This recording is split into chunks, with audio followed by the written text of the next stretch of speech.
what kind of brag? Yeah. It's like, it's not even a humble brag. It's funny if you're like, if you're signing something and then someone comes up like, oh my God, did you draw this? And they're like, sorry, I'm just a writer. Yeah. yeah, Like, yeah. Totally. Then it's like funny. In any other context, it's just like kind of dickish.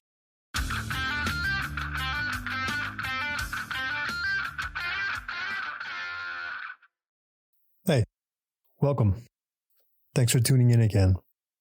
It's been a busy week trying to play catch up from being out in California for the Nebula conference, making contacts with people who I met out there, doing research on agents, all the things that aren't writing, but things that need to happen to be a writer. There's more on that coming out later this week through my newsletter. So I'll go into depth about that whole experience, which was life-changing. Also, last week I mentioned that I had this massively annoying thing happen, and I don't really want to go into too much detail because I'd rather not give it a lot of power or energy. But the downside of the whole thing is I've had to remove 100 episodes of this podcast from YouTube and the audio channels, which has been really a bit of a heartbreaker. 2 years of the show, for the most part, have now been put in the bin, which is a real shame because there were moments that just cannot be duplicated. I wish I could share them. Two things stand out. One is some people's unbelievable capacity for selfishness and self-immolation, regardless of kindness and generosity around. And the other is the unbelievable support from this amazing roster of guests that I have spoken to for 3 years. For those of you who have been guests, thank you. If your episode is no longer available, we will talk soon. For those of you who haven't heard the episodes, you're in for a treat because you're going to get to hear a whole new version. So I guess this is the silver lining. I'm going to do the thing that I'm terrible at doing, which is self-promotion. I mentioned the fact that there's a newsletter on Substack. Please, that's where this podcast is published. Go to Substack, look for J. Alex Morrissey. I think it's a handle, just like on Instagram and Twitter. I think at J. Alex Morrissey, all just one word. And that will take you to my page, and then you can subscribe there. And all of the episodes will land in your inbox. If you don't want to listen that way, I totally get it. That's fine. And you want to listen old school on the Apple or Spotify or Amazon, however you do, they'll be there. If you could subscribe there or leave a review on any of the podcast platforms, that would be great as well. I think that the reason we podcasters have to say this stuff is not, I don't do this for likes and money. What I'm doing it for is to make sure that more people who are interested in creative endeavors like creating comic books or writing books have examples through conversation that they can listen to creators talk about what they go through. Myself included, I learn a lot in the conversations, and I play the role of the person who is trying to figure it out for everybody else. And I don't have it figured out, so I'm not playing that much. So the reason the subscriptions and likes and reviews are helpful is that the algorithms kick this out as suggestions to other people, and that will help more people, which is kind of the goal. So please do that if you would. This week's guest is Deneen, writer, publisher, bon vivant. We'll just call him that. The man seems to be doing a million things at once. And I feel that I have a very full plate, but boy, I am just sitting there with a Dixie cup full of Jell-O comparatively. We had a great conversation. It's really a strong talk about writing books, writing comics, writing branded materials. And it's a pretty cool conversation. I'm really, I like having these talks with people who I've never really engaged with beyond the social media sphere, and then getting a chance to discover who they are and what they do through how they view their work in the world. I hope you enjoyed this as much as I did. This is me and Brendan Deneen.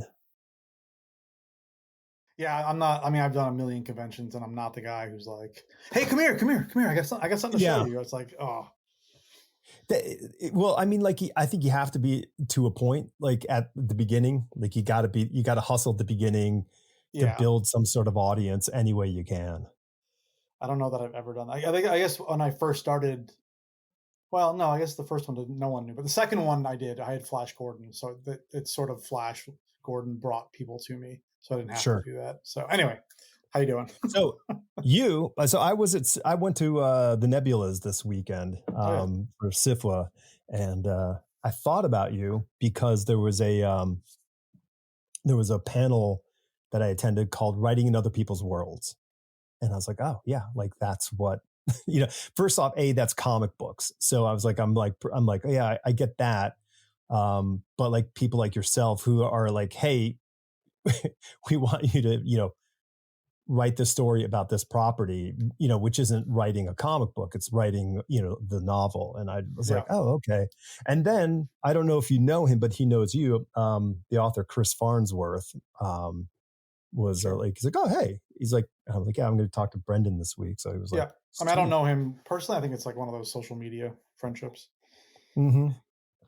The best kind of friendship, right? I mean, it's like 90% of them these days. It's pretty amazing / sad. Yeah, I mean, but there is a comfortable, like, there's a comfortable payoff when you do meet the people, like, in person. Yeah, agreed. Like I was standing there and like Curtis Chen like walks up and I'm like, oh, and he's like, hey, so you get this moment, which is this sort of like, okay, like neither one of us were like, faking whatever to each other in some sense, and it was nice. It's nice, right? Yeah, you're sort of like starting a friendship with a basis, and also I think about this all the time. Where I grew up in the '80s, where I was one of the only comic book nerds in my high school, mm-hmm. and the internet obviously didn't exist, so it felt like I was one of very few in the world, who was into this stuff. And then now you're like, oh my God, there's like a million other me's out there. But you couldn't find Marvel. Sometimes would have like pen pal, things in their letter pages, and like you'd meet one person that way. So I envy that aspect of people nowadays being able to find their people and not feel weird that they like this thing. Yeah. And like you mentioned the companies, I mean, think of how much harder it is for them, with so many more people like banging at the gates than there ever were. I'm one of the people still banging. Like, I have trouble getting through a lot of these places, and I'm a fairly accomplished writer at this point, but like I can't get like a monthly Marvel book. I can't even get them to like, I'm like, hey, hello, I write for Marvel. They're like, who are you? How did you get in? How did you get in the club? The doorman was supposed to stop people like you. Mm-hmm. But no, it's so true. And it's, and it's curious because, here I am like hanging out with novelists who I really admire. And they're all like, oh my God, you work in comics. Like they're all excited about that. I'm like a different world. Like, I mean, any of you who've tried to get in comic books in the last 20 years versus 30 years ago is a very different game. So, woe be it to the, it is such a steeper hill to climb now. I mean, the good part of it is that the access to other people is increased, but like you said, the number of people now who can submit and pitch, it's just grown and grown. So it's basically as hard as it ever was. I guess it's just the the scope is broader in that respect. Yeah. And honestly, more people with different backgrounds and various backgrounds are being heard. That's the great part. Oh yeah, no, absolutely. I mean, I think there's just, I think the mainstream ends up reflecting what's happening in the independent realm when it comes to the diversity of story. Mm. We're no longer just completely tied to fights and tights. We can now tell a little broader Oh, totally, tale. totally. Yeah, which Yeah. I think is, it's good. I mean, because what do we, you grew up in the 80s. In the 80s and the 90s, all all the reference was like, well, I mean, the comics in Europe are really advanced, or manga. They have all these different subjects, and it's like I think we're kind of we're at there now. Like Oh, it's totally. I mean, yeah. I mean, that's what's so great about the indie comic market, which I am part of as a publisher. It's just you can do. We don't do. We hardly do any superhero stuff. Maybe yeah, 5%, if that. right. And then to be able to find great horror and sci-fi and whatever, it's just that's the fun stuff to me. Yeah, I So wonder if I wonder if it's a matter of like when other people, when we all create our own superhero characters, which we all have done in one degree or another, they are somewhat derivative of something that was interesting and inspiring to us. yeah, But when you step outside of that, that sort of obvious, connection dissipates pretty quick. So the stories tend to feel a lot more original when you walk away from somebody who's shooting beams from their eyes or whatever. yeah, yeah, yeah. And the more you do it, the more you get your ideas. I mean, I think even Yeah. for books, a lot of times it's just you're drawing on it, and then when you get better and better at it, you're realizing you can do your own thing a bit more. That's Yeah. interesting, though, for sure. Yeah. Yeah, No, it's interesting. So okay, you grew up in the 80s, so where did you grow up? I grew up outside of Hartford, Connecticut, in a town Oh, called sweet. Windsor. Okay. Windsor. Hmm. We have a battle going on with another town, but we feel that we are the first town in Connecticut. I believe it's Weathersfield or Glastonbury. They say they're the first, but we are the Okay. first. But we were like a fort, so they're like that doesn't count. It's this whole Connecticut thing. Yeah. But whenever I tell people I'm from Connecticut, I have to quickly add that I'm not from the rich part because sometimes people are like, "Oh," and I'm like, "No, Oh, yeah. oh, no, oh." Right. It was like straight up Goonies, Stranger Things, Sure. bikes, D and D, Yep. dollar Mhm. movies. It was pretty freaking awesome. Well, I have nearly the same experience, but I did grow up in the rich area, but it wasn't the rich area when I grew up there. So I Got it. grew up I That grew up doesn't in count then. Newtown. Yeah, I grew up in Newtown, Connecticut. Oh, right So on, right on. yeah, so our movie theater was the town hall, and it was $1 to go see the movie, and Nice. it was the town hall my whole entire you know existence in that place. So good, so good. And we played D&D at the church. Huh. So on Wednesday nights they would let us have one of the rooms where they would make us do Sunday school, and that's we play D&D on I'm Wednesday surprised they nights. would allow it. I know it's so interesting because that was straight up 1984, 85. Yeah, that would be like 84, 85, maybe 83, 84, 85, and that was sort of the height of that Yeah, demon yeah. devil Did worshiping. you? I don't read a lot for pleasure, sadly, but I just read Game Wizards, which is the story of Oh, the story of the business of D&D, like Gary Gygax and the other guy whose name I just Ken Arneson, I believe okay. the two guys who created D&D, and they like their friendship and partnership quickly frayed, and Yes. then Gary Gygax became obviously the man, and Ken Arneson was like, no, no, no, I created it. And but Mhm. Gary had all the power, I guess. And then he built this thing up with another guy whose family got involved. And there are all these legal machinations over years. And it's like, I didn't know any of this stuff. Yeah. And I know that what's his name? The guy from True Blood, the big dude, he's doing a documentary, I think, based on this book. Um, Oh, okay. I want to say Jason Momoa, but it's not him. It's the uh, I'm going to mispronounce his Oh, yeah, name. yeah. Joe Magnanello. Yeah. I think you're really close. He's Yeah. like a big D&D guy, and he's I think Oh, doing a he's huge. documentary. Yeah. And the book is, I mean, I have not enjoyed a pleasure read that much in a long time. It's if you're like, and also like I own a small business or co-own a small business, so like seeing a small business grow and grow and grow. It's and then also Mhm. all the like sort of like turmoil behind the success, it's a great read. It's always an interesting challenge. I one of my friends and clients is Dwarven Forge, which makes all the expensive sort of tabletop stuff for D&D. So, Nice. terrain, which you can, buy a house with.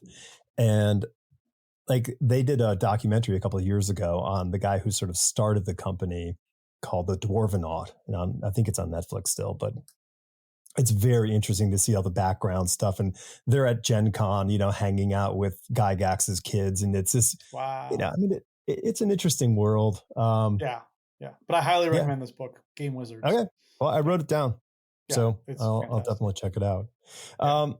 All right. So you grew up in the oldest town in Connecticut. Purportedly. Yeah.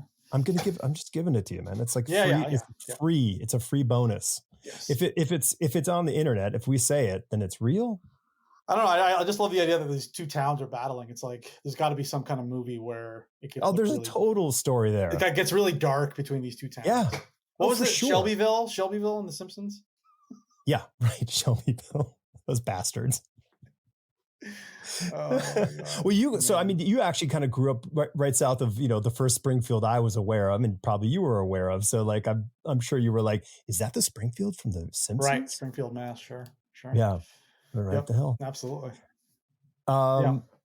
So, okay. So, I mean, were you like, were comics like the first big thing that kind of hit your head, or was it books, or was it cartoons? Yeah, it was comics. So I'm the youngest of 4 kids, and my oldest brother, who's fairly well known for other reasons, more political, sociopolitical. He, he's 8 years older than me, and he in the late 70s he was buying comics. And so I was probably 7 years old, and so he would have been 15-ish. So I was reading Marvel comics in the late 70s, and I was like, "What? This is amazing!" As like a 7-year-old, I was like, "This is the greatest." It was like Marvel Team Up back then, the late 70s, and Iron Man, those great Bob Layton issues. Spider-Man 200, Fantastic Four 200. These are like great storylines. And so those are like the first, and he also had the digest books of like Amazing Spider-Man 1 through like 30, like the these I have them over here actually. I recently bought them all. And so like I was reading Stan Lee, Steve Ditko Spider-Man, and all these late 70 Marvel titles, and I was just like, this is the greatest thing I've ever read or ever seen. I mean, I was young, but I was like, this is amazing. Yeah. And so when I was 8, I started writing and drawing my own comic book called Marvel Man, which is obviously a lawsuit waiting to happen. And actually I misspelled it originally. It was Marvle. And you're safe. You're free and clear, baby. Technically. Yeah. So and the thing is, like, I wrote and drew like 20 issues of it over a couple of year period. Like, and the thing is, I am probably objectively the worst artist who has ever lived. You hear that, Tom King? Brendan says he's the worst. I am terrible. I will. Right. Yes, I'm. So Tom King and I are equally good writers. But okay, I'm a big fan. But I'm a terrible artist. But I drew them and I wrote them. And there's 20 of them, and some of the stories were actually pretty good for an 8-year-old. Yeah. And that's the sort of just when I knew I had the bug that I was like, I'm going to be doing this forever. Like I'll just be making up these stories. So that's the bug hit me hard. And then I just was a writer. That's just sort of what I was, Yeah. How did you frame that? Because like, it's an abstract kind of thing when you're young to consider that. I mean, it's not being a fireman or being a business guy, Yeah, I didn't think about it as a career, really. Yeah. Because I didn't know, like, I had very realistic parents who were just like, they were supportive, but they're like, that's not what someone does. Like, that's not, that's not what you go after. Like, I grew up as a writer and an actor. I started in all the school plays and blah, blah, blah. And so I was like, oh, I'm going to be a famous actor. Like definitely that's the thing that I'm going to do. And so I wanted to go to performing arts college, and my parents were like, no, why don't you get a degree in something sensible, and then if you still want to act after that, you can go act.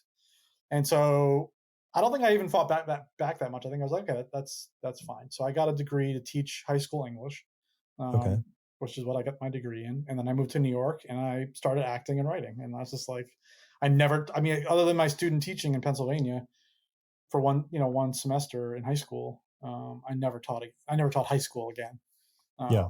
So I got the degree like my parents wanted. Um, and I'm The glad kid's I son. did, but it was just not pointless because I ended up teaching college later, Sure. Okay. briefly for 5 years. But it just was not. I mean, I'm sure there's a lot of people who never used their degree Yeah. specifically. Yeah. Or it just, you just move on. Other things happen in life and Right. you just Right. go, I'm no longer doing this because other doors open and new challenges Right. present themselves. Right. I easily could have been an English major, but I had the concentration in education specifically. So I Mhm. guess teaching is still my fallback at 51. There you go. But yeah, I mean, but I was writing. I was like, I'll never forget in fifth grade, there was an assignment where there were vocab words, and you had to use each one in a sentence. And Mhm. every week we had new ones, and every week I would write a story using the vocab words, and it was about a kid who fell into video games because it was fifth grade. I was probably 11, right? Yeah. So that was like 83. So like Atari, I don't know what was out at that point, but Sure. the ColecoVision was arcades, big. that's what I had. I love ColecoVision. It's funny you say that. So every week I would write these stories, and each week it would be he jumped to a new video game, Mhm. and Very I'll never cool. forget. I mean, yeah, it was just, and no one else was in the class was doing this. I don't even know why I did Right. it. And I'll never forget this. It wasn't even my teacher; it was a teacher aide, and she came up to me. She's like, "This is incredible," and she like really encouraged me. And I don't know who she was, and I've been trying to like figure out who she is or was, and Mhm. lost the time, pre-internet. Right. No idea who she was, but she like and also my third grade teacher, I want to say fourth grade teacher, was super encouraging about my writing. And then in high school, I started submitting ideas to Marvel and DC. Sweet. Yeah, I mean, again, before email, I would just write a letter, be like, "Hey, Right. Yeah. I'm pitching this character," and I would always pick like the obscure characters, like Yeah. Timberwolf from the Legion of Superheroes, or Dude, come on. Yeah, of yeah, course. the Shroud from Marvel. Mhm. Like I was like, they're never going to give me X-Men, but if I got fairly far with DC when I was 19, but when I was 15, I was really reading a lot of comic books, and I tell this story to everybody. I post about it. It was just huge for me. So I was reading every comic that basically came out, and one of the ones that I was obsessed with was Grendel by Matt Wagner. I don't know if you're Sure, familiar. man. Dude, it's such a great book series. Right, and obviously Mage, but Grendel specifically spoke to Mhm. me. And so at the end of there was the original Devil by the Deed, and then there was the first like ongoing or longer series with Christine Spar, the granddaughter of Hunter Mhm. Rose. And at the end of issue 12, I guess I can spoil. It's like 30 or 40 years old. It's I She think it's got fine. We're clear. We're clear. Yeah, I'll email Matt and make sure yeah. it's okay. She dies, and it's the end of the story arc. And he's like, in the letters page, he's like, I want you to send me what's your like, what would you do with Grendel? And I was like, oh, he's talking to me. So I wrote a It just said letter. Brendan right at the beginning, and for some reason the That's what I typo said read. That's Brendan. exactly how I Yeah. read it. Yeah. Who, me? And so I wrote Matt Wagner, and it was like, send it to me, care of Comico or Comico, whatever. Yeah. And so I was like, I got to do it. So I wrote a letter, typed up a letter, and I included a short story I had just written, Mhm. and I sent it to Comico. I'm just going to pronounce it that way, even though it's wrong. Um, and it was it was an email. It was like you put it in a mailbox and you wait, Right. possibly forever. And then, like, I don't know, months later, months, I get a letter in the mail from Matt Wagner. Nice. And it's my story sent back to me. And I open it, I'm like, oh my God, he just sent my story back to me. I'm so embarrassed. But then I flip it over and there's a whole letter from him. Nice. And it was like, and also my pitch was that Anson, Christine Spar's son, who gets his blood sucked out of his throat by the Kabuki vampire. Mhm. I was like, my story was that he actually survived, the kid, and comes back, Mhm. and the Kabuki vampire eats one of his eyes. So my idea was like he comes back as a one-eyed Grendel. So it's the mask, but it's only one of the the two. Yeah. And I even drew the mask with that for him, even though, as Nice. mentioned, Visual aids help. They always help. And so he wrote back saying, Brendan, he knew I was 15. He's like, yeah, Brendan, you're a really good writer, especially for such a young age. Keep it up. And then he wrote P.S. Anson is quite dead. Well, I like to think, hearing this and this connection, that somehow you touched Matt deeply at the time, and he chose to almost name his son after you. Exactly. Thank you. Yeah. So you're that's my exactly takeaway. what happened. Yeah. And then in 2019, Matt and Brendan, who almost stole my name. But they were at New York Comic Con, and I went up to him, and I was like, I don't know if you remember me. He's like, I remember exactly who you are, because I'd sort of been in touch with him on and off. Because I named my son almost after you. Exactly. The son I wanted. No, I'm kidding.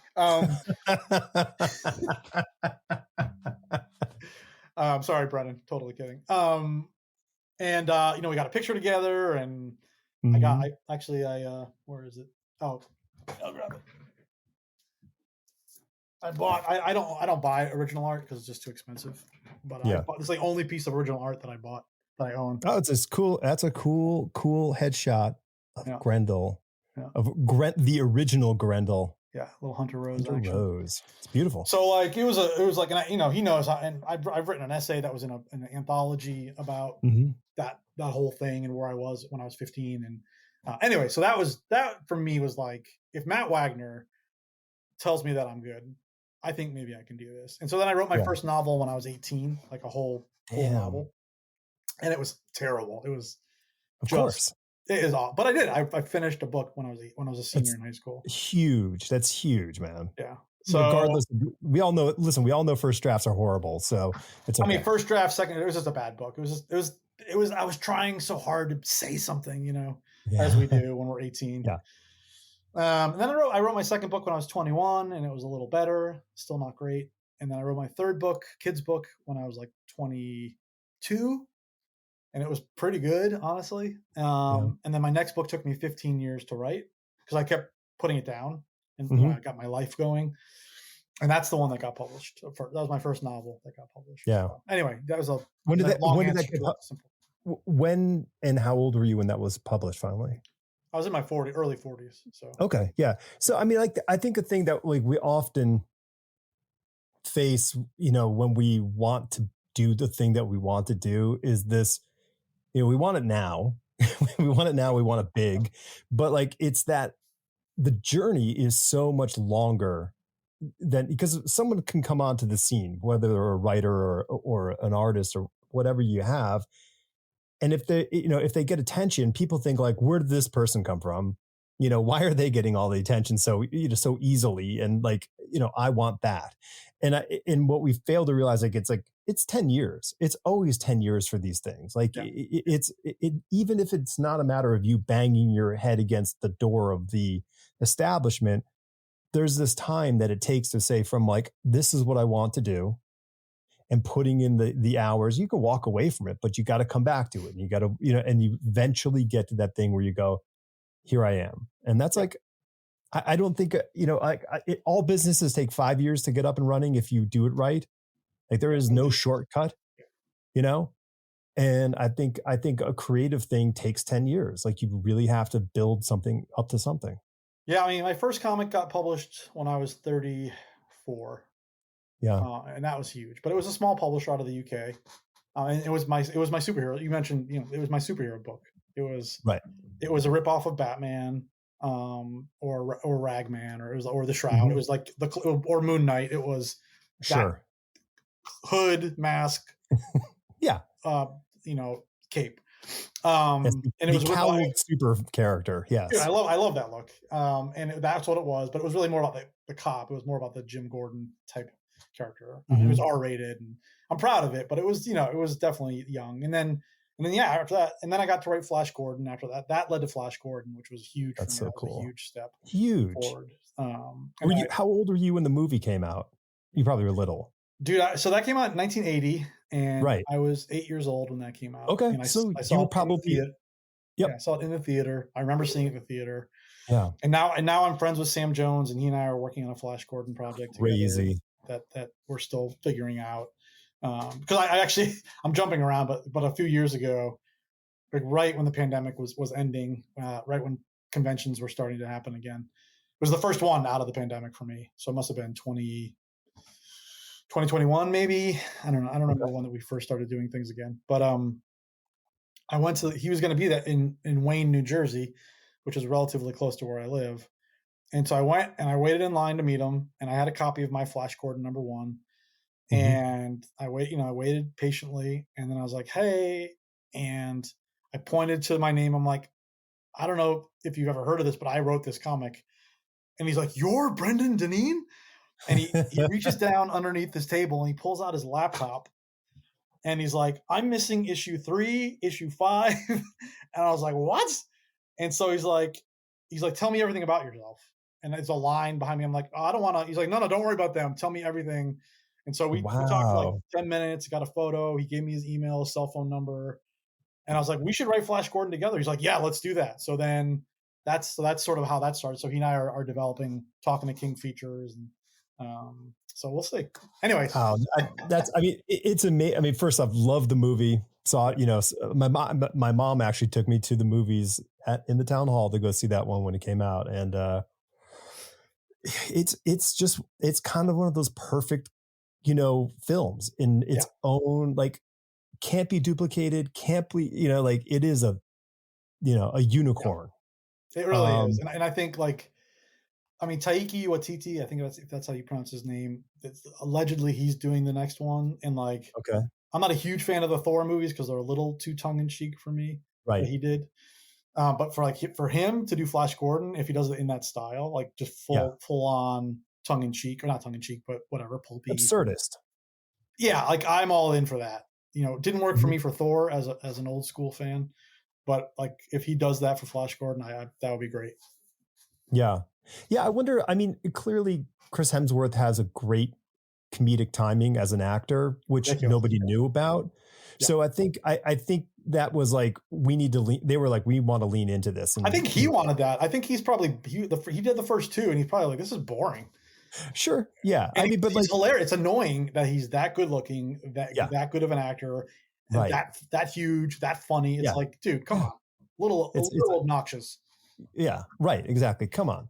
Come Can on, tell me you can't ride a bicycle, yeah, please? please. He like murders kittens, something, Something. I mean, something. nothing to land you in jail. I just want you to be bad at Yeah. one or two things. No, so Right. yeah, so Flash Gordon was huge, and that to me was like that felt like the first comic book series was if that had been it, I would have been very happy. But then Flash Gordon felt like, oh, okay, and they picked my version over Dynamite's, and I didn't have a company, I was just a writer, and Mhm. Dynamite and I were both going after it at the same time, and they picked mine, and they have Alex Ross, and they picked my take over theirs at the Wow. time.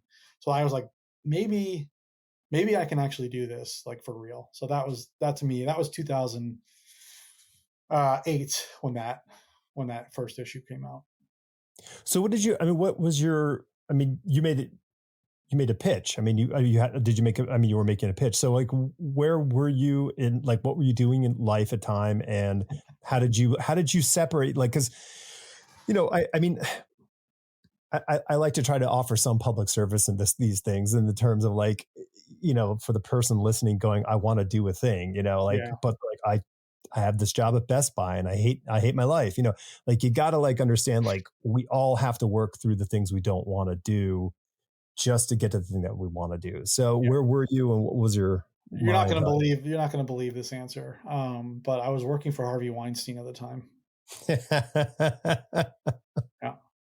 So yeah. So basically, so all this stuff, this things I've been telling you about in my writing career, which is Mhm. one of my side things. So my main career is I work in publishing in Hollywood for a living. So, but I didn't mean to. Again, I moved to New York to be a writer and an actor, and so I had no intention of becoming a corporate person at all. Right. And I was writing and directing um, and acting in New York City in like plays and short films and blah, blah, blah. And I was temping, and the temp agency called me one day and said, "Hey, would you like to go have a job interview at a literary agency?" Hmm. And I did not want a job, but I was like, "Oh, maybe I can get an agent if I go interview for this job, right? Of Or if I get." course. So I went, and they didn't even tell me the company name. They just told me the address, and it turned out to be the William Morris agency. Uh, Wow. so, and I didn't even get hired with the first person that I interviewed with. And I was older at that point. I was 28, Hmm. going for an assistant job. But I impressed that guy so much. He hired somebody internally so that one of his two coworkers were looking for an assistant. He's like, "You got to call this Brendan guy." And so they hired me. And that was my first job in the industry at William Morris as an assistant, Hmm. 28 years old, bringing this dude coffee and fresh fruit. And I was like, just like the walk of shame with the fresh fruit and the coffee, past all the Sure. other assistants. Um, and then I was there for a year. I was like, this is not for me. And I saw a job opening, another job with no name of the company. Just I faxed my resume in because Hmm. you couldn't send a PDF from William Morris at the time. And I went for the interview, the next one interview, and it was Scott Rudin Productions. Scott Rudin's Yeah. notorious Sure. producer, was canceled recently for bad I didn't behavior. know that. I missed that. Sorry. Yeah, Sorry, there's Scott. a big I mean, everyone knew he was like this, but then finally an article came out, and Okay. he finally got canceled. Um, but yeah, so I ended up working for Scott Rudin, being one of his book to film executives, reading not Hmm. books that were published, books that were like on submission to publishers. Right. So yeah, this is the early catch. The book scouts, yeah. So I Yep. was one of Scott Rudin's book scouts, and I Yeah. did that for 2 years. And I wasn't his assistant, so I was never in the direct line of fire, and I wasn't the VP, so I was like very much shielded from him, and he liked Yeah. me. Um, but it was a two. He only really yelled at me once, and it wasn't even that bad. So I was there for 2 years, and then I kind of outgrew that because I was older at that point than your average junior executive. And then my boss recommended me over to Bob and Harvey Weinstein. So I went to go work for them as a book scout slash Hmm. production executive for 4 years.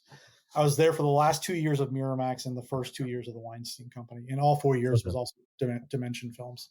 So it's during this time that I sold Scatterbrain, which was my first comic book, and that led to Flash Gordon. So when I was working on Flash Gordon, I was also the director of development, of production and development for Bob and Harvey Weinstein. So, Okay. and I just had a kid, and I just bought a house, and I was just like, there was Were a you lot in going wait? on. Were you in LA? Or were you in New York? I've always been in New York. Yeah. And Okay. what I failed to mention is that when I published Flash Gordon, we self-published it. So we started a Okay. publishing company, which eventually became Scout Comics, which I'm the There you CEO, go. CEO and The founder of. book scout. Yes, I get it. That's not even why, but yes, I'm not, but I'm making it the reason why I now. love it. Yeah, that is exactly the reason why. Yeah. Um, So so much yeah, foresight. that's like a very convoluted way of bringing all my worlds together. So I basically Yeah. have the day job where I'm in publishing, like book publishing in Hollywood, my writing career, Scout Comics, the kids, the bourbon. Sure. It's a lot going on. Well, so how were you slicing your day up to get these things accomplished? I mean, because the work is that you're clocking in, clocking out, in the office, but this other stuff is burning a hole in your pocket. So were you getting up early? I mean, yes, you had a child, of course, you're getting up early, but Yeah, I mean, my day job always comes first. Like it just has to because yeah. that's what pays the mortgage. So like, I have to drop everything for that. And so if there's a fire or there's like those emails get answered first. They're just always. Hmm. And those calls take precedence. So that's the priority. Um, and then the Scout comic stuff. I mean, originally it was. I mean, it started originally when it was Art and Entertainment, which was the first iteration of it. It was me and one other guy, and then he sort of had to back out. He got some personal stuff, and then I never liked that company name, and then I changed it to Scout, Hmm. and I rebuilt it. And at first it was just me like fulfilling orders, and that was just like this is the war. This is like I don't know. This is impossible to do all this. And then I slowly built it up and have now brought on an unbelievable team, primarily run Hmm. by this guy James Hake out of Fort Myers, Florida, who's the president of Scout. And so like I've gladly given up a certain percentage of ownership for all this help, and Right. So that's sort of like a machine now. And I do a lot of the big picture stuff for Scout. And then writing, I mean, I find time to do if I have a novel under contract, I figure out how many words I need to write every day Mhm. to hit my due date, and then Yeah. I write those words every day. And if it's whenever I can during the day, if my daughter is at a drum lesson and I have time to kill, I'll Hmm. write my 100 500 words then Yeah. or Yeah. whatever. But it's not easy, and some days are Nope. harder than others. But also, I don't knock on wood. I don't really get writer's block, and I Yeah. find that I find that plotting ahead of time is key to writing. Yeah.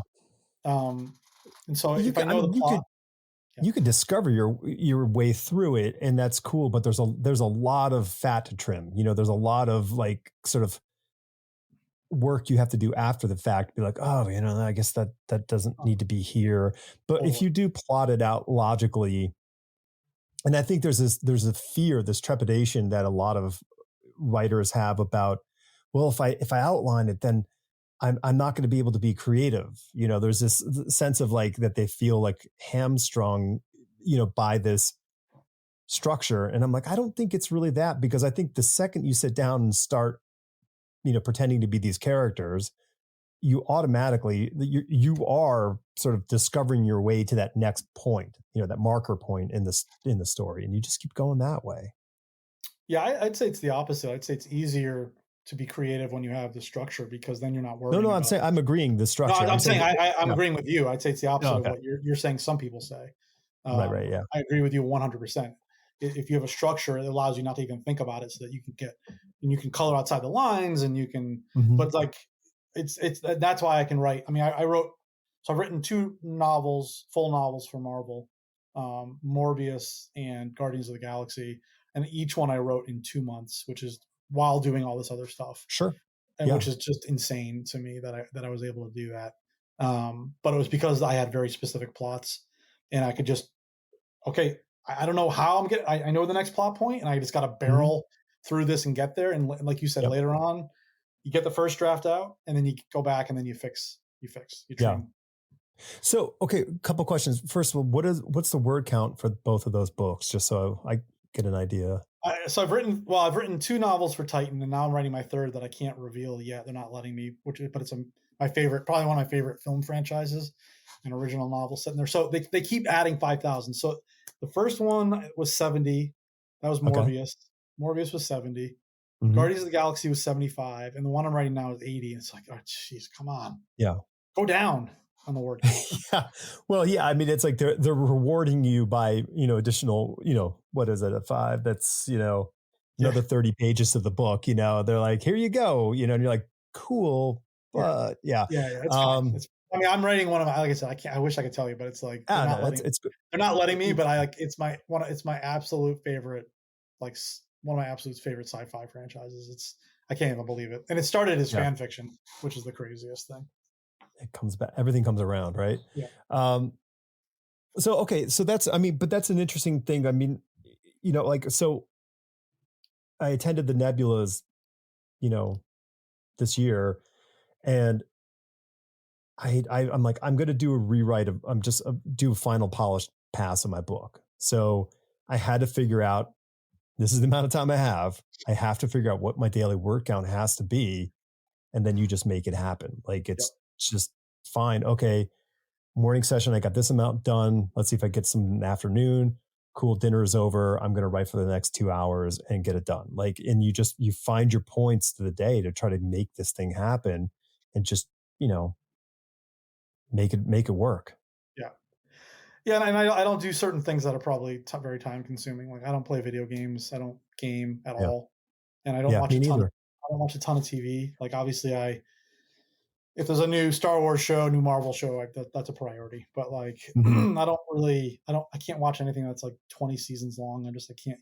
Even Green Arrow, I wrote Green Arrow and I couldn't finish season one. I'm like, I don't know that Right, I can watch 22 episodes, and that's just one season. of, I'm like, I don't right, think of anything, really, of anything. I Like just don't it's think I have the time. Like maybe when I no, retire and I'm sitting around, I'm like, oh, I can finally watch Green Arrow. Like, right, and I love Green Arrow. Like, but like, sure, I couldn't justify like that much. My wife is mad at me because I haven't finished The Wire yet. I'm like, I gotta finish The Wire.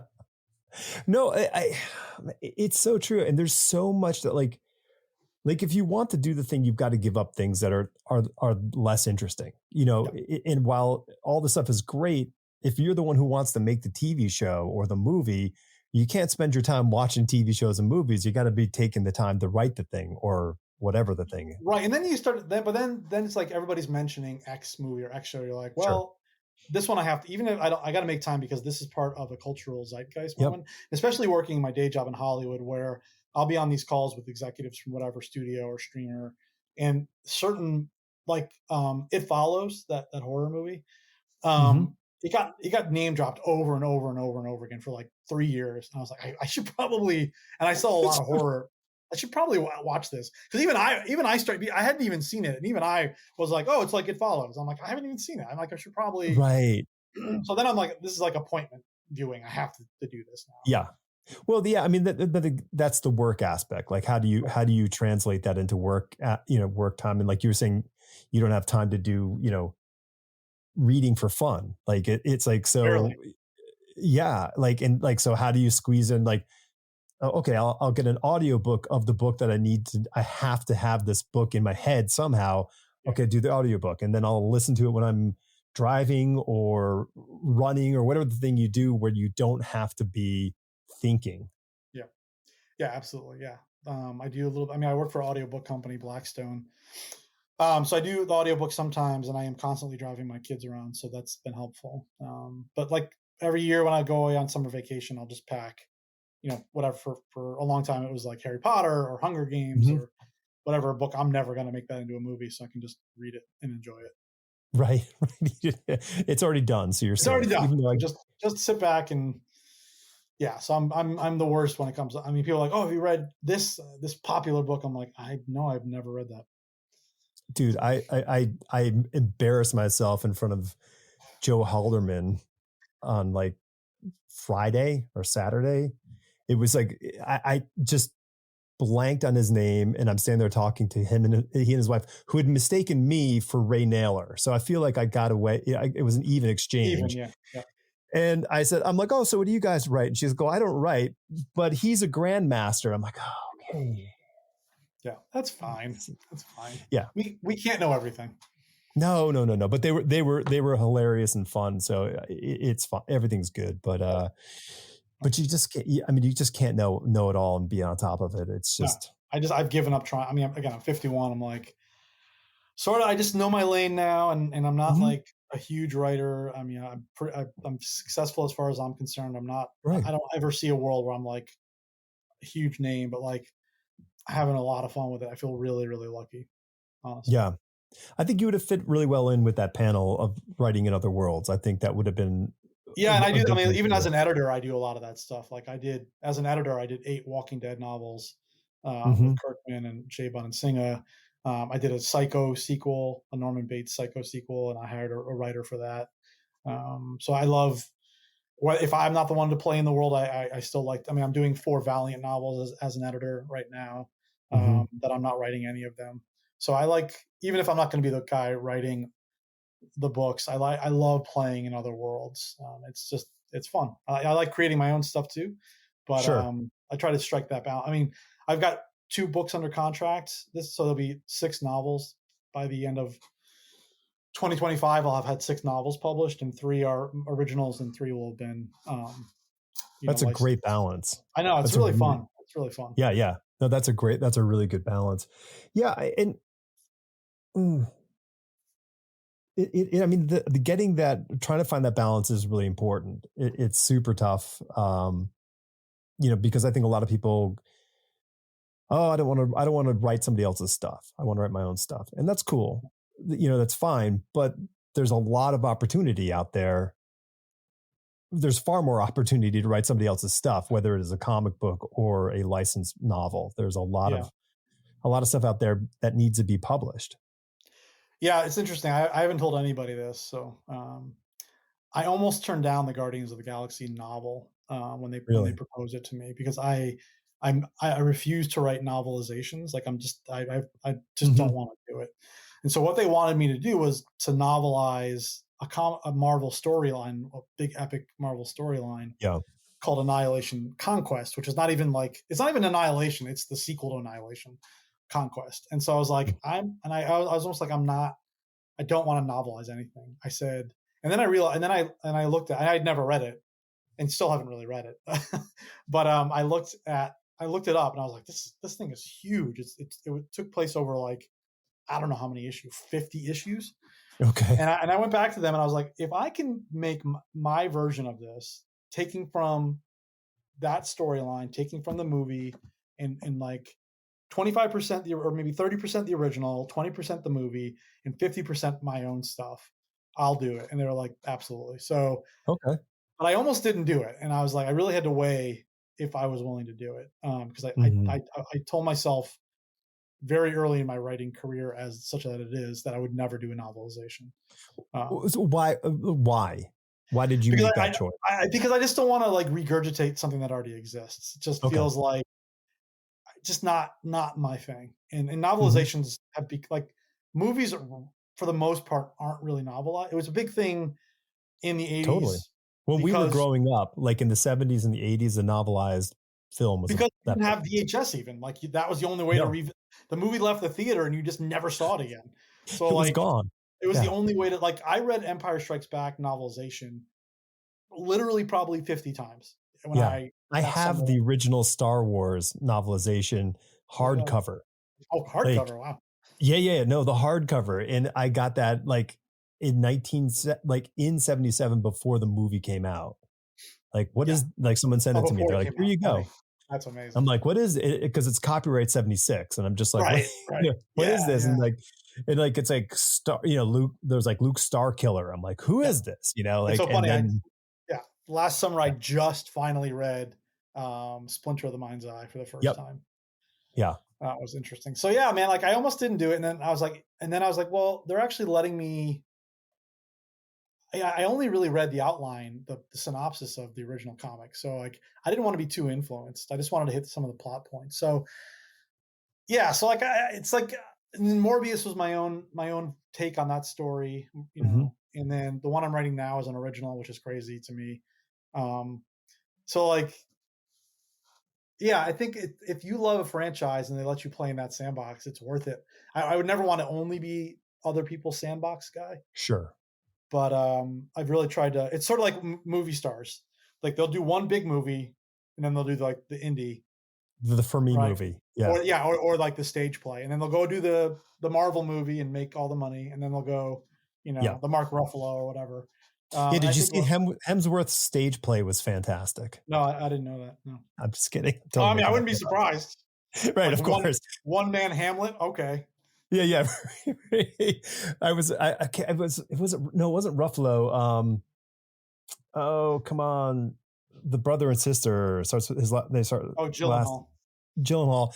I was talking with a friend of mine, and she's in New York, and she's a theater, constantly going to the theater, and she's like, I went to go see Jake Gyllenhaal in some show. This is like 4 or 5 years ago, and she's like, he has the voice of an angel. Like, this is a 70-year-old, 7-year-old woman, and I'm like, that motherfucker. It's just so pissed. I'm like, he's got it all. He does. He does. um, Yeah.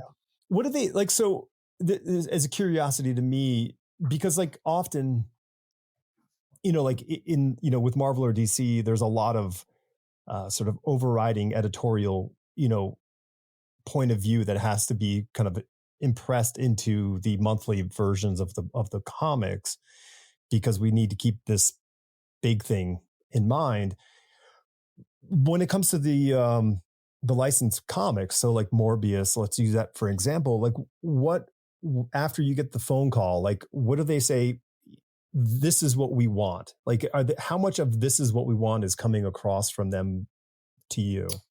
Yeah. So I mean, each one has been different. So Morbius. So it's all been through Titan. They're all novels. Morbius. They wanted to do it rush for the movie to get it out for the Hmm. movie. Ironically, the movie got delayed 2 years, so I wrote it in 2 months for no reason. But no one knew there was going to be a global pandemic, so Right. I'll forgive them. So that I mean, one, Morbius would have known. exactly. So they let me pitch them. They said, "Do you want to write Morbius?" I was like, "Hell yes." They said, "Okay, pitch us your concept." And they sent me like every Morbius comic ever. They're like, pick where you want it to take place. Right. And so I started reading Morbius comics, and he was in this relatively obscure black and white Marvel magazine called Vampire Tales in the late 70s.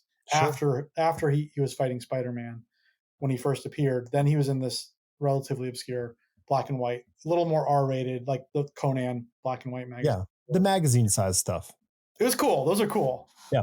Yeah. Yeah. And so I read those, and I was like, this is the interesting thing to me. These storylines. And so there was one storyline where he's about to feed on this young woman, and just as he's about to feed on her, she's attacked by these cult members, and like he saves her, and they become friends. And I was like, and then they hang out, they like go on this like road trip together. And it was in the pages of Vampire Tales, and just a really weird, not a perfect series, still 70s, so really like kind of wonky stuff. And she was very much a damsel in distress. Mm-hmm. And he's like really, really mean to her, really kind of verbally abusive. But he doesn't eat her, which is nice. But there's no like romantic relationship at all either, which I thought was cool. And so there was that their storyline, it was like issues 4, 5, and then it took a month off, and then 7 with that storyline. And I was like, I want to write about these two characters. So if you read my Morbius novel, this is super random, but it slots in between like issues 5 and 7 of Vampire Tales from like 1978. Sweet. Ridiculous. But if you read the novel, you don't need to know any of that. It totally stands alone. Mm-hmm. And for whatever reason, they're like, yeah, go ahead. Okay. And so like, there's like literally not a single cell phone mentioned in the novel, but it could be now. Right. It's like, oh, he calls her, but is it a landline? Is it a cell phone? Yeah. So it takes place between those issues in the 1970s. And I've written in a way that is there's really no reference to anything modern at all. Mm-hmm. But it could be now. So that's the way that one happened. And then the Guardians one, I was inspired by this classic comic book storyline from 2008, which actually also inspired the first Guardians movie. But I was allowed to tell the story of how the Guardians came together for the first time in my own version. Oh, cool. Which was awesome. That's really cool. Yeah. Yeah. It's an interesting thing because like, novel's a slightly larger chunk of, words to take on than like, hey, do a 6-issue run of said book where you're sort of like living in a continuum here. So to say like, hey, because listen, we know how hard it is to come up with a novel like that makes sense. Yeah. And to do it on command, so to speak, is a real like, it's a real heavy lift. Yeah. And I wrote it in 2 months, and it was just like that one. I just went into like a fugue state on the train where I recently listened to the audiobook, and it's the first time I read it since I wrote it. Yeah. And first off, the guy did an awesome job with it. And I didn't remember like half of it. I was laughing. I'm like, this is good. I don't remember writing any of this. There are a few things as gratifying as going, like on a revision run, and you're going through your book and you go, like your mind goes, oh, what would be really cool if this happened, and then it happens, or the thing happens that you didn't even plan on. Like your head can't even like think of that next cool thing to happen. All of a sudden, it's there on the page. You go, whoa. Yeah. Like it's almost, you did it, but it's almost like someone else snuck in, and did a nice little punch up on your own work. Yeah, I can't read my books after the last pass, ever, like really ever. But yeah, the audiobooks, because it's read by someone else who's doing voices and stuff. Yeah, that is proven, and I've only just started doing that now. My watch was talking to me. That's the only way I can listen to them, and it's actually been a real surprising pleasure to. Oh, that's cool. I wouldn't. I mean, like I'm very much in the same camp of like I don't want to see anything I've done. Like I just it goes away. Let it go away. Yeah. But Yeah, I get it. Because I remember people like, oh yeah, blah, blah, blah. And I'm like, I don't even listen to my podcast. Like I can't, like I just can't move backwards on things. I have to just kind of And also with a trust. novel, it's not just writing it and then you rewrite it after the first Mhm. draft, and then you get it back with notes. And so then, and sometimes they're like they almost break you. Like some of the Yep. Morbius notes almost broke me because you're like, oh, you hand it in, you're like, it's perfect, and then you get back, you're like, change Right. this and this and this, and you're like, no, oh my god, I can't go Right. back in.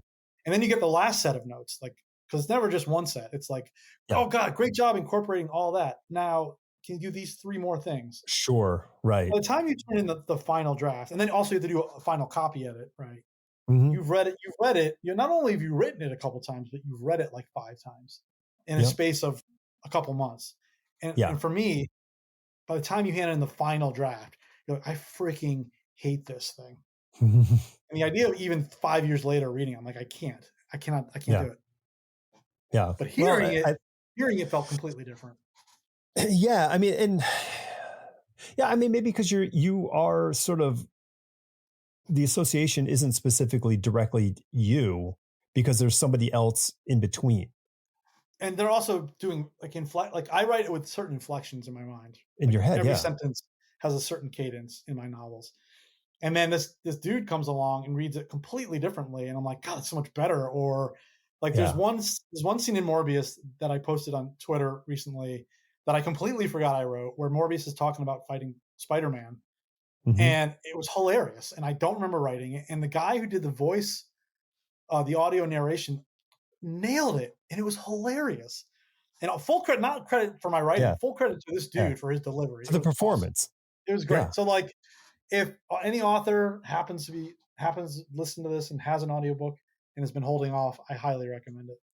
Yeah. Do yourself the It's worth it. pleasure. It's really a Yeah. pleasure. No, Yeah.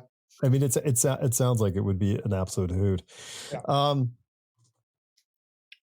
so it's, I mean, what, I mean, what is your, I mean, what's your day like? I mean, because you're clearly like maxed Yeah. out with how, Yes. I don't know. I mean, I mean, I've ticked off 3 different sort of business ventures that you are, engaged with children, Yeah. and you're writing. Yeah. So like, and your significant other, I mean, like, so Yeah. like, what's the, like, how do you structure the day to, I mean, is it, where do you get the sort of proactive side of it? Because it sounds to me there'd be a lot of opportunity for reactive, behavior. There's a lot of that. Um, I mean, I work from home now, ever since the Hmm. pandemic.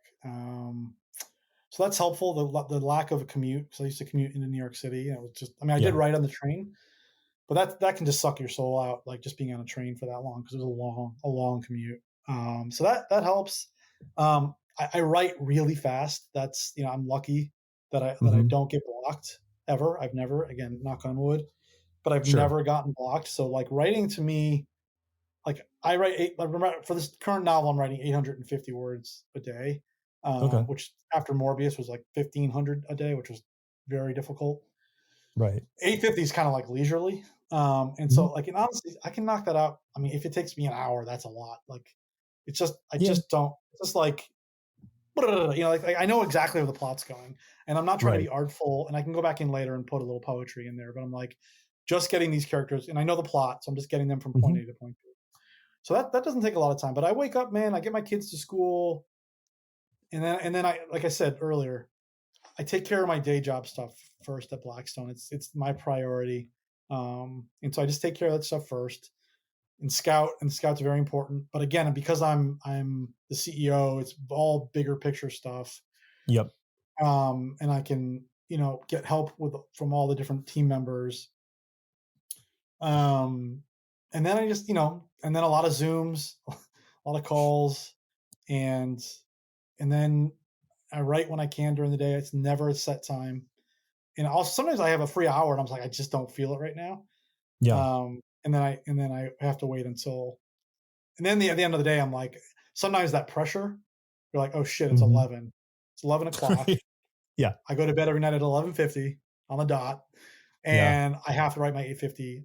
by 11:50. So like I put in my ear pods, whatever they're called, AirPods. Put on whatever. Uh-huh. I always listen to one soundtrack basically for every novel, Mhm. the same one soundtrack, Wow. Okay. and then I just go away for 45 minutes. But what's the soundtrack you're listening to now?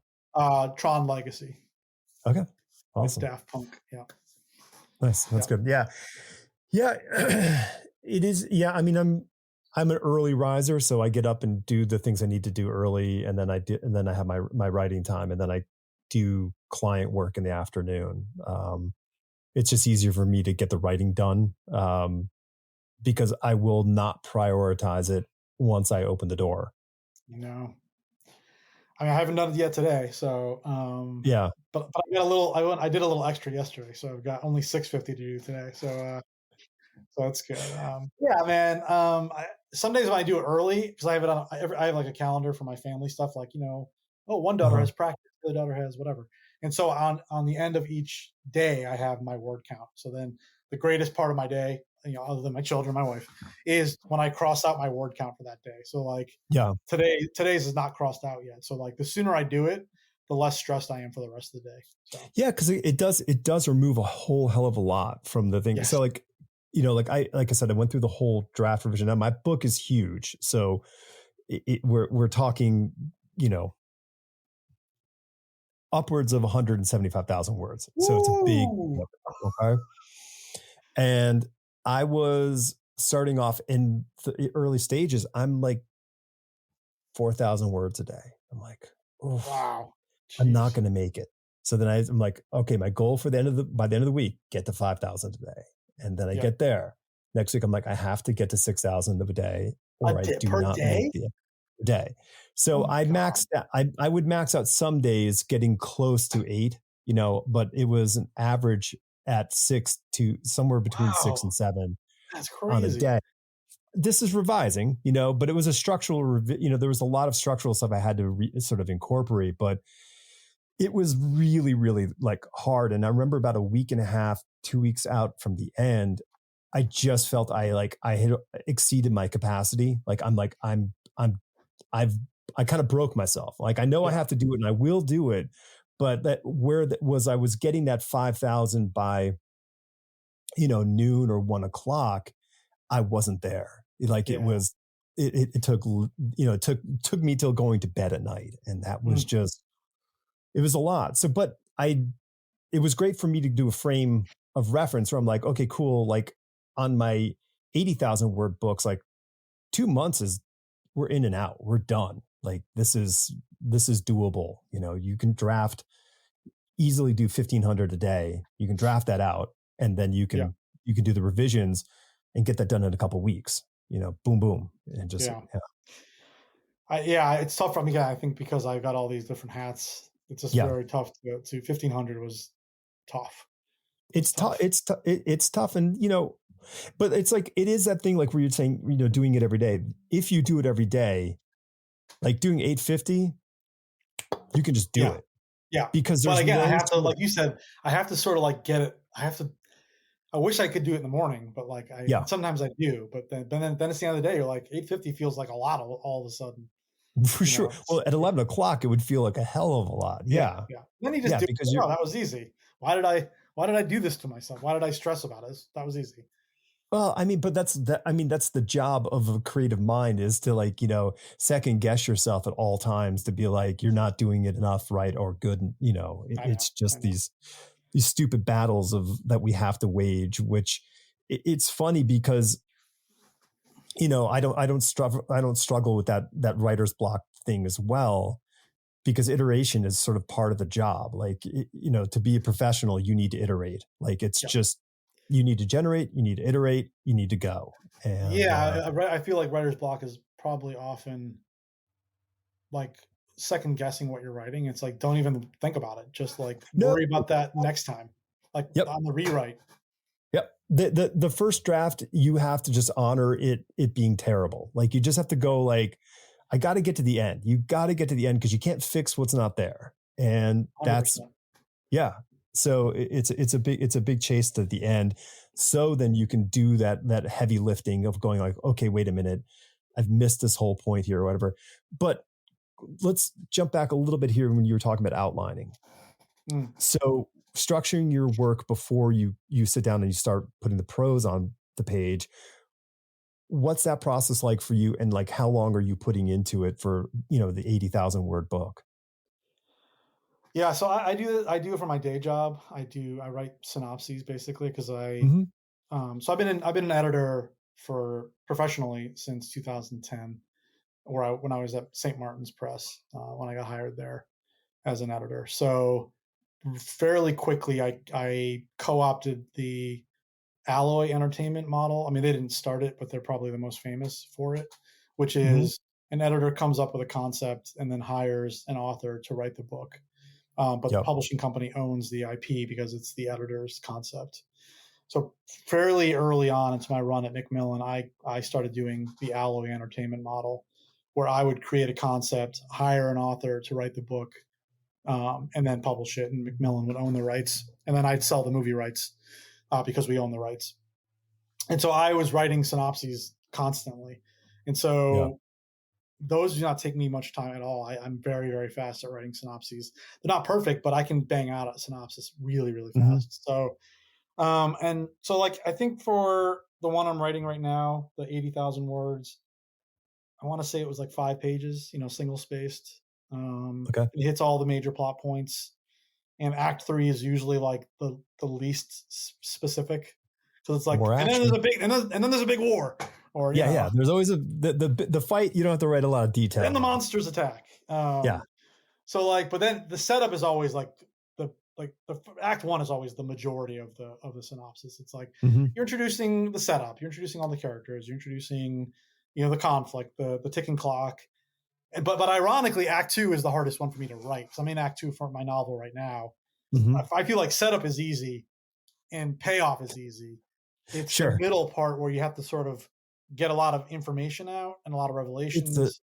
Yeah, it's the character development and info dump, you know, that Oreo filling part where you're Oh, like, tough. how do I make it? Because like, yeah, that's the thing. Like you do your first draft and then you go back and you look at it, you're like, well, okay, 40% of this is just info dump. Like, how do I highlight what's important, and where can I sprinkle this throughout the whole thing so it doesn't feel like we're just, because it's like those movies or the books that you read, but like they have this inevitable character who's just there to go, well, wait, what does that mean? And you're like, oh, Captain Exposition.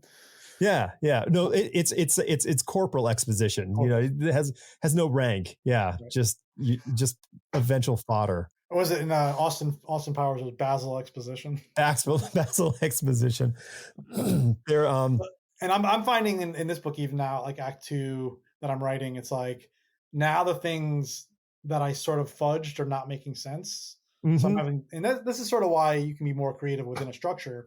And now I have to like do creative gymnastics to make the plot make sense. yep, Because when I wrote the outline, I was like, oh, I'll figure this doesn't quite work, but it's fine now. I'm just trying to get the gig. yeah. But now that I'm writing, I'm like, oh shit, this makes no sense. Right, because there's all, dude. There's so many of those points where you're like, I didn't set this up, like, and you're like, okay, now I got to hop back I just and wrote. set it up. I'll write it all caps. I'll just like go Yeah, back and pepper this throughout. right. Yeah. Oh no, yeah, that's exactly what I do. Like on my like I have my future sort of ad list, and I just put all that stuff in there, and then I grab it when I sit down to do that revision, and I just go, I put it all in order on my list. Like, okay, this is story order, and then I just go through the thing, cut and paste, and just drop it highlighted, bold, and Yeah, then I write to it. I'm like, oh, okay, I need to do this, and then you just start plunking it in there, yeah, and it's only like half a sentence of stuff you need to put into something, but it makes all the difference. yeah. It's the key. Yep, 100%. So yeah, it's Act Twos, man. Act Twos are killer. Yeah, this is a word. Well, the act two sucks for that because it's labor, and then sticking the landing for the end is tough because you have to like get all those things converging in a sort of a harmonious point. You're kind of walking the mortar fire into the target. Yeah, I don't have a problem with that. Act three is Act one and Act three. I'm usually like easy squeezy. But Yeah. yeah, I really like. I'm in it now. I'm like about 6,000, 7,000 words away from ending Act two. I'm just like, gotta get there. Gotta get Just got there. to get through it. Yeah. Just got to get through it. And then Then you Act can three will just be a breeze cruise. because then, I Yeah. mean, like all the shit hits the fan at the end of Act two. It's like classic end of Act two where your character's lowest point, or like, and Right. then it's just fun. Like they got to get out of this, and it's just like Yeah. Yeah. that's Dig fun. out. The ticking clock is it's good. Yeah. So The digging out is good. yeah, digging out is good, but digging in or digging across, that's where I am right now. Yeah. No one wants to dig the trench. Yeah, Yeah. but I'll And be out of that's, it in a week. And if you ask me in yeah. 1 week, I'll be I'm done. I'm in Act three Yeah. is coming along. Yeah. Everything's cooking and I'm having fun and things are blowing up. This Yeah, is good. yeah. Yeah. Yeah. No, I get that. So like, I mean, do you have like a vision of like in your novel writing world, like, outside of the licensed, works that you're doing, like, do you like have a sort of a plan of future books, or you're going to go, okay, cool. Like I'm working to do this series or whatever it is. Yeah. So my fifth novel, which is the one I'm writing now. So my Mm-hmm. novels are The Ninth Circle was my first book, then The Chrysalis, those are both originals. Then I did Morbius, and then I did Guardians of the Galaxy. Now I'm doing the untitled, freaking amazing Mm-hmm. franchise. And then I've already sold my sixth novel, which I only have written about 80 pages of so far, but I sold it on a partial. So that's called Tracer. That's a kind of a Mad Max type story, female lead, heavy love story in it. Okay. But she's a badass, and she basically, Post-apocalyptic automobile romance. it's set in the future where it's post-apocalyptic, um, and gasoline has run out, and humanity has largely been decimated. Um, but there is a technology that turns plastic back into oil. Oh, So cool. plastic is the new gold, because if you have plastic, you can turn it into oil that can power your machinery. Sweet. So all the cities in this new world are built above landfills. That is, Landfills. so it's like landfill cities. And so this young woman in her early 20s, lives in one of these landfill cities, works for the president of one of the landfill cities, is basically the the the badass, the mercenary working for this bad person, and Mm-hmm. she gets sent on this mission to another landfill city, and she thinks her mission is one thing, but it turns out it's another thing. It's always another thing. It's another thing. She ends up falling in love with this guy, and she's never had feelings for anyone in her life. She's always just been kind of a mercenary. She's on a mission. Falling in love is not part of the mission. So it's really violent, this book. She's a total badass. There's the woman that was in the HBO show, Post Apocalypse. She was in Terminator, the new Terminator movie. I can't think of her name. She's tall, blonde, short blonde hair. Okay. She was on the latest Terminator. She'd like be perfect for it. So that's my next novel that's under contract after this one. And then after that, I mean, I've got a lot of ideas. I just actually came up with a middle grade idea that I Cool. would love to write. It seems to be popping off the middle grade right now. Like so many people are working on the middle grade series. Yeah, I mean, I wrote a middle grade Green Arrow graphic novel for DC. That's right. I love that space. I'm co-writing a young adult novel based on an idea that I had, actually based on my teenage years, sort of another romance. So like people often used to tell me like, oh, you sort of have to pick one genre, one age range, and you have to write that thing. Right. And I was like, I don't really believe in that, and I'm not going to do that. Well, I think it actually reminded me of a question I thought of earlier. So one thing I agree with you. I think that there is this sort of old, point of view of like, oh, well, you have to pick a genre. But I think really, if you have an agent who is excited about what you're doing, they're gonna hustle for. They're gonna if you work with an agent, like they'll sell what they love from your work versus going, well, I don't do middle grade. Like, they might not though. I mean, I'm a former literary agent, and they might say to you, well, Barnes and Noble, you're successful in fantasy, and Barnes and Noble is not going to want to see a romance from you or whatever it is. Like Right. the agents or editors may, I mean, and I'm an editor at a publishing company, and I've had my bosses say, well, their track record's great, but that's in X genre and you're pitching a Y Sure. genre. But I just am like, I don't care. And I feel like I've kind of hurt my own career because my first two novels were basically horror. Hmm. And I think if I know a lot of horror authors who only do horror, and I feel like Yeah. in the horror space, there's a huge community and a very close community. And I wouldn't say that I'm very close with these people, and I know a lot of them, but because I'm not all in on horror, I'm not really one of them. Right. And I think if you do pick one genre and really go all in on it, the chances of becoming big in that genre, I'm not saying to the larger world, but being a Right. big author is probably more likely. I'm not big in any genre. Yeah. Um, I jump around, but I don't care because I'm not doing this to be big in any. I'm just doing this because I have these stories. Do I want to make a lot of money? Yeah, sure. Sure. Famous, Of course. famous. I don't know about that, but but I also I have a career. I have a day job, and now Yeah. I get to write stories and whatever story I want. So I'm just going to jump around, and I would like to write one thing in every genre before I stop. Yeah. Well, I mean, it's interesting because I mean, do you get the conversation with, brought up like, of, a pen name? Like, well, why don't, Yes. Someone asked me yeah. that recently. Um, I think maybe it was Guardians. It was one of the books, and I said no, it's a deal breaker. I said thank you. I thank you so much for the offer. I said that Hmm. I will never write under a pen name. Okay. And they were like, okay, well then never mind. You can put your name on it. And like, not that I'm too good for a pen name, No, no, no. I just I just don't want to. Like I don't know if it's ego or pride, but like I wrote this thing. I've been Yeah. busting my ass since the '80s to get my stuff like out there, and I want my name on there. I just do. It's all speculative fiction. So it's not like it's not like you're turning around and writing, literary romance or, I would write that too. I'd be proudly put my name on any. I mean, I yeah. have ideas for all kind. I mean, I have a romance YA book that I'm co-writing.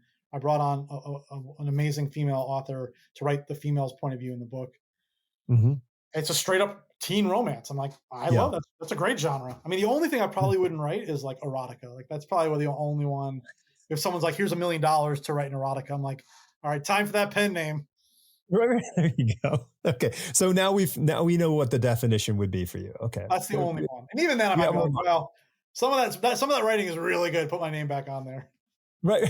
That is It's some listen, quality porn.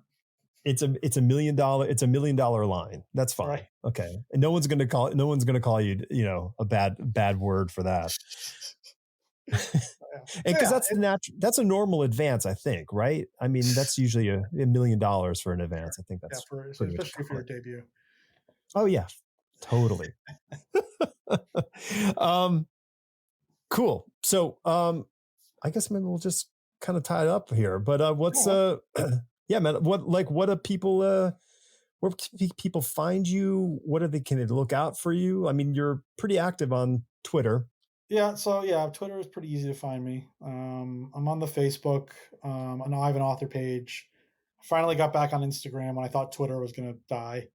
Um, and You're like you're pumping up the life raft. You're like, well, let me I didn't just know where to jump. Everybody's like, go to this, and I go to like this one. That place is terrible. And they're like, no, no, this is the one. And you go there, you're and like, that one crashes. yeah. So like, I mean, I like Twitter. I finally kind of figured it out, Yeah. and I'm not a fan of sort of some of it right now. But I'm Yeah, I gonna get you. stay there because I kind of like the way it works.